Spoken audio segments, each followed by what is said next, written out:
Okay, so magandang hapon sa lahat. No, panibagong video, panibagong vlog once again. This is yours truly, Bidudes TV, no. Don't forget to follow and subscribe. Ayan. So for today's video, mga bay, pupunta tayo sa sa tambike ng ADV 160 North Main. For today's tambike, this is what we call Grand Tambike. And kasi this is the first time ever in history that the North Main RT, ADV 160 North Main RT, will holding a tambike for the entire North Main talaga, no? Members coming from different areas within Northern Mindanao, no? May mga from Bukidnon, from Cagayan de Oro, from Malaybalay, Bukidnon, Valencia, Cagayan de Oro, and within Misamis Oriental, meron ding Iligan City, somewhere in Lanao del Norte, at saka Misamis Occidental, or the Team Osamis. So ngayon, no, bound to quick drive-thru. So guys, mga bay, no, pupunta na tayo doon. Yun, I just do hope na andun pa sila, no? Kanina pa kasi yung call time 2 PM ng oras na ngayon, 3:32 na. Nako. So isang napakagandang hapon ngayon, no? Kasi walang ulan, walang init. Talagang this is very good for gathering, for rides. Usually sa pag may mga ride kami, tapos yung destination ng ride is papuntang somewhere in Iligan, Lanao, Zamboanga, yung meet up place namin is dito sa sa Caltex. Yun, dun sa likod, no, sa likuran natin may Caltex dun. So dun yung usually yung meet up place ng ADV 160 North Main. Andun lang sa unahan yung natin, yung location natin sa tambike.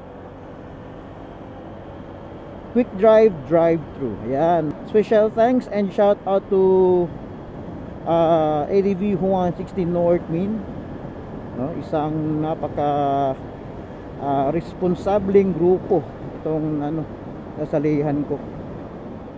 Ayan, ang dami ng mga motorsiklo. Grabe guys, motorsiklo guys, dami guys, guys ba.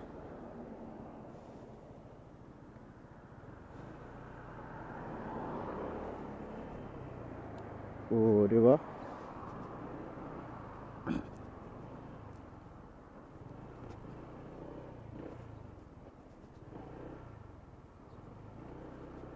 Yeah, ako lang yung last na dumating guys, grabe.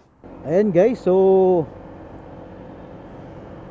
finally, no, natapos rin na rin yung Grand Tambike ng ADV 160 North Main.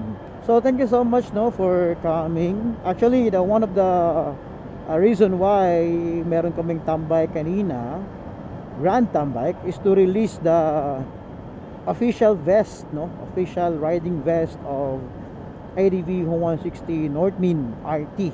So yun yung pinaka main reason o pinaka main event for that tambike, di ba? This time, no, uwi na tayo, pero pupunta muna tayo sa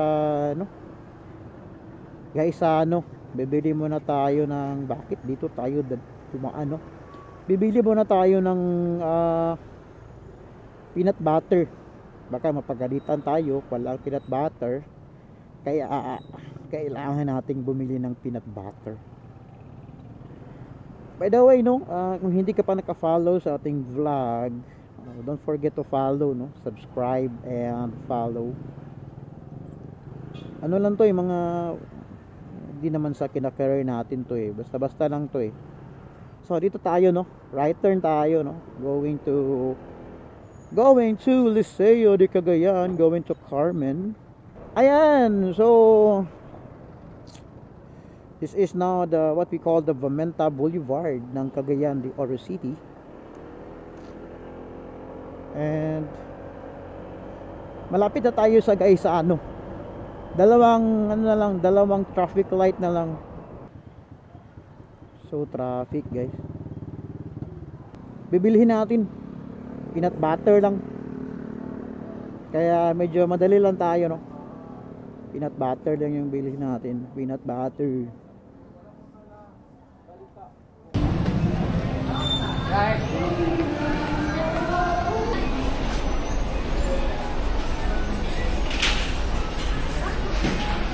Peanut butter.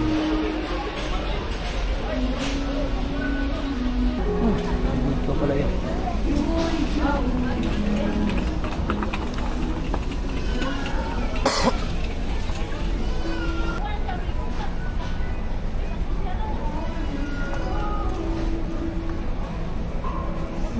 Ito ba yun?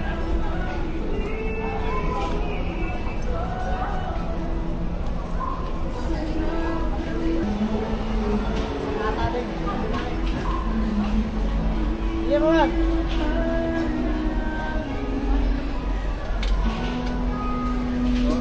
Sino wala itong Chucky? Chucky. Wala ito lang.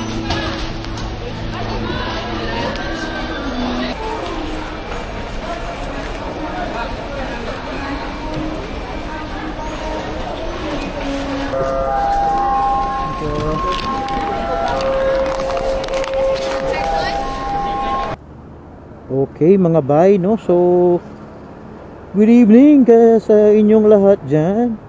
Nagabihan tayo. Kasi pumunta pa tayo ng guys kakabili lang natin ng peanut butter. Yun yung kasi yung yun kasi yung request ni Downits ng peanut butter. Okay, so first time natin mag-ride ng gabi. Matetest ngayon ang quality ng DJI Action 4. Kumusta kaya to pag gabi, no? So this time, no, doon tayo dadaan sa Boulevard. Makasandik Boulevard, Cagayan de Oro City. Okay, so ito pala yung Boulevard. CDO Boulevard, no? Kaka-open lang nito 2 months ago, 3 months ago. So ayos naman yung daanan dito. Kaso lang, no, hindi ka pwedeng lumagpas sa speed limit. I think yung speed limit dito is 30. 30 yung speed limit dito, no? Pero yung speed natin hindi 30 40. 40. Nako, ang ganda, talagang ang ganda, no? Kasi nung una, so way back 10 years or 12 years ago, 2012 yata yun, yung Sindong, no? 2012 or 2011. Ano to isa to sa yung lugar na to, no, yung lugar na to dito, isa to sa grabe yung pinsala na naidulot ni Typhoon Sindong. So yung mga bahay dito, yung mga buildings dito, yung mga bahay, no, talagang sirang-sira, talagang halos ubos at wasak lahat. Ang daming namatay dito, no, na taga dito. dito lahat ng mga wars natin, mga dito na, no? So from that moment in time, and now, no, before and after, ngayon, eto na siya, na-convert siya into this type of road, alternative road, no? Sobrang ang ganda guys, parang hindi Cagayan de Oro yung dinaanan natin, parang ibang lugar or ibang bansa, 'di ba? Tingnan nyo, yung mga tao dito nagja-jogging, nag-exercise, so 'di ba? Ang ganda, sobrang ganda. Dito na part is limited na yung ilaw kasi hindi pa nga natapos. I think kulang pa yung ilaw dito sa sa on my right side. So, ito yung tulay na nagko-connecta from Makasandig or Kala-Kala, ano ba tong tawag dito? Kala-Kala, no? To Balulang, Cagayan de Oro City. Kung gusto mo, hindi ka gusto ng traffic, ito yung perfect na daan para sa'yo. At saka dito na sa banda na to, no? Dito sa point na to, ito yung isa sa pinakasikat na tambayan sa Cagayan de Oro City. Isa ito, no, sa sikat na tambayan ng Cagayan de Oro City. Ang daming mga nagbebenta dito ng mga masasarap na pagkain. Kung ayaw mong pumunta sa Kugon, kung ayaw mo nang sumiksik doon, kasi minsan ang sikip na doon dito, this is the perfect place for you, no? Ang ambience, no?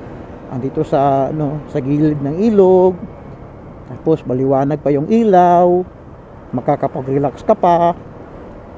So dito yung perfect place na hinahanap mo.